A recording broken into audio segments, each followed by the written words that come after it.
Hey there, hungry people. This is Oshred Food Flip. Today we have a traditional Canadian poutine, but with a food flip Korean twist. By adding braised Korean short rib and a spicy gravy, we've taken this traditional poutine to a whole new level.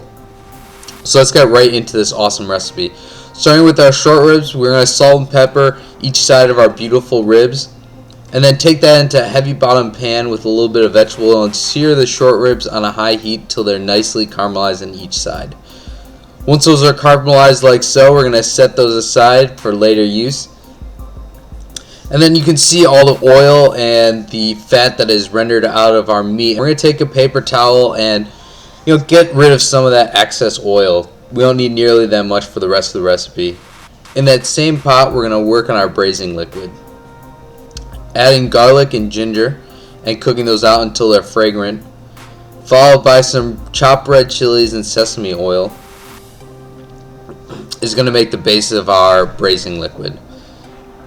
Next, we're going to add some beef broth, followed by some soy sauce and rice wine vinegar. Adding some sugar to add that sweetness to it, and some Worcestershire sauce. Lastly, add a dash of sesame oil. We'll add those short ribs back into the pot and then cover that and put that into a 325 Fahrenheit oven for 2.5 hours. While that's in the oven, we're going to work on our gravy for this. We're going to start with a simple roux of oil and butter. Once the butter is melted, we're going to add our all-purpose flour.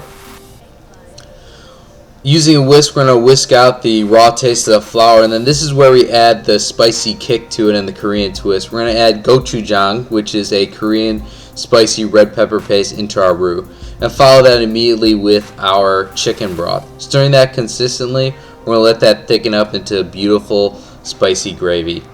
That's what our short ribs look like when they come out of the oven. They're basically falling off the bones after those 2+ hours, impacted and penetrated with flavor. Onto the final assembly. Like our traditional roux, we're going to start out with french fries, and I layered that with the short rib that I deboned and shredded. Then our cheese curds like a traditional poutine. And then again, instead of using a traditional gravy, we're going to use our spicy Korean gravy that we created earlier.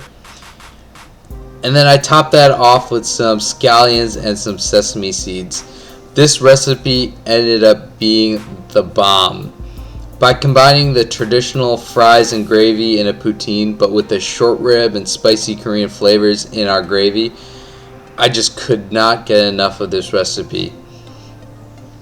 I hope you guys love it and try it. For the recipe and measurements, go to foodflip.com or look in the description below. Don't forget to like and subscribe. Let us know what you think and what you want us to cook next. And remember, stay hungry, and I'll see you guys on the flip side.